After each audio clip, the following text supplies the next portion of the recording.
মদিনার নবী বলেন হাসরের ময়দানে একজন আবেদ দাঁড়াবে, 500 বছর ইবাদত করছে লাগাতার। আল্লাহ বলবে, রে আবেদ, জান্নাত চাও কিনা? বলে চাই। কিসের বিনিময়ে? ইবাদতের বিনিময়ে নাকি আমি মালিকের দয়ার বিনিময়ে? তোমার দয়া লাগবে না, আমার 500 বছরের ইবাদতের দ্বারা জান্নাত দিয়ে দাও। আল্লাহ বলবে, ফেরেশতা, আমার বান্দার একটু সামন দিকে নিয়ে যাও। জাহান্নামের গরম হাওয়াটা আসিয়া শরীরের মধ্যে টাচ করবে, বলবে পানি দে, কলিজা শুকায় গেছে। একজন ফেরেশতাকে আল্লাহ অর্ডার দিবে, পানি নিয়ে যাও। 1 গ্লাস পানি নিয়ে বান্দার সামনে ঘুরবে, পানি পানি বলবে, কেউ দাও আমারে পানি। বলে এমনি দিব না, কি চাও? আমার 1 গ্লাস পানির দাম 500 বছরের ইবাদত। আল্লাহর বান্দা বলবে, ইবাদত করে জান বাঁচাইয়া লইলে তুই 500 বছরের ইবাদত, আমারে পানি দে। ফেরেশতারে 500 বছরের ইবাদত দিয়ে 1 গ্লাস পানি নিয়ে পান করলো, এরপরও পিপাসা মিটে না। ডাক দিয়া কয়, ও ফেরেশতা, ও ভাই, আমারে পানি দাও। বলে এখন পানি আছে, দাও, ইবাদত দাও। কয় ইবাদত নাই, পানিও নাই। আল্লাহর নবী বলেন, বান্দা আমার মাওলার দরবারে কান্না শুরু করবে, আল্লাহ তুমি আমারে মাফ করে দাও, তোমার দয়া ছাড়া জান্নাত পাওয়ার কোনো রাস্তা খোলা নেই। ও আল্লাহ, তুমি আমাকে মাফ করে দাও। আল্লাহ বলবে, যখন আমার দয়ার অনুগ্রহের পেছনে তুই ধাক্কা মেরেছিস, আমি আল্লাহ আমার রহমান নামের বরকতে যা তোরে মাফ করে জান্নাত দিলাম। আতিনা ফি দারে দুনিয়া না হাসান, আতিনা ফি দারে উকবা না হাসান, ইয়া গিয়াসাল মুস্তাগীসি নাহদিনা লাফতিখারা বিল উলুমে ওয়াল গিনা। আল্লাহ তাআলা বলেন, রে গোলাম, তোমার জন্য আমি সব ফিরিয়ে দিয়ে দিলাম। বাতাস, তোমার শ্বাসকষ্ট, হসপিটালে গেছো, অক্সিজেন লাগায় দিছে, কম্পিউটারের স্ক্রিনে বিল উঠে গেছে, 2 ঘন্টা 2 অক্সিজেন নিছো, এত টাকা বিল দাও।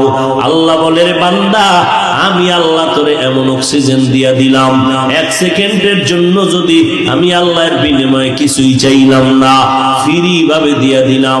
জমিনের মধ্যে ফসল উঠে না, শুকাইয়া যায় রৌদ্র, বৃষ্টির পানি দরকার, আমি আল্লাহ বৃষ্টির পানির আয়োজন করে দিলাম।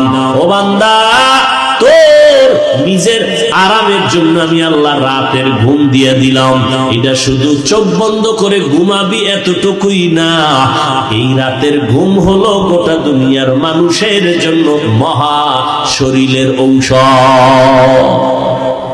তুমি সকালে ঘুমাও, সন্ধ্যা পর্যন্ত 12 ঘন্টা ঘুমাইলেও রাতের 1 ঘন্টা ঘুমের বরকত হবে না। কিন্তু আজ সেই বরকতের ঘুম আমার কলিজার যুবকেরা গজবের মোবাইল নিয়ে সারা রাত্র, সারাটা রাত মোবাইলের দিকে তাকাইয়া তাকাইয়া কবিরা গুনাহ করে করে করে করে রাত কাটাও। আল্লাহ না করুন আজরাইল যেদিন আসবে, এসে যদি দেখে তুই নাচ গান দেখো, তোর কানের মধ্যে গানের তার লাগানো, তুই মুসলমানের সন্তান, বল আগামীকাল কবরে গিয়ে কি জবাব দিবি? হিন্দুরে বুঝাইলেই কথা সহসায় চিন্তা করবে না, মানবে না, কারণ আল্লাহ চিনে না। তুমি তো মুসলমানের সন্তান, তুমি আল্লাহ মানো, কোরআন মানো, হাদিস মানো, জান্নাত মানো, জাহান্নাম মানো, তোমাকে বুঝাইতে কেন কষ্ট হবে রে বাবা? সারাটা রাত মোবাইলের দিয়ে তাকাইয়া গুনাহ করার কারণে আয়নার দিয়ে তাকাইয়া দেখছো রে যুবক, তোর চেহারার মধ্যে কোনো নূর নাই, তোর চেহারার মধ্যে কোনো আলো নাই।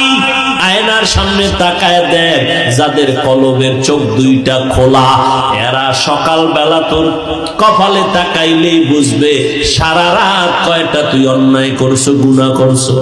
যাদের কলবের চোখ খোলা, এরা তোর চেহারা দেখলেই বুঝবে তুই গত রাত্রে এই পরিমাণ অপরাধ করেছো। তোর চেহারা নষ্ট, মাওলার দেওয়া চেহারা নষ্ট যদি হয়, খোদার কসম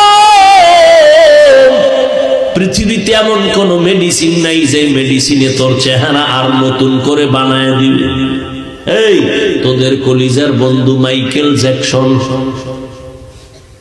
টাকার পাহাড় বানাইছিল, মাইকেল গান গাইয়া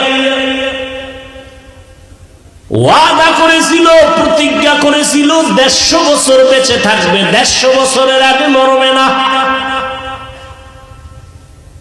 সেজন্য খালি হাতে কারো সাথে সাক্ষাৎ দেয় না, জীবাণু আসতে পারে।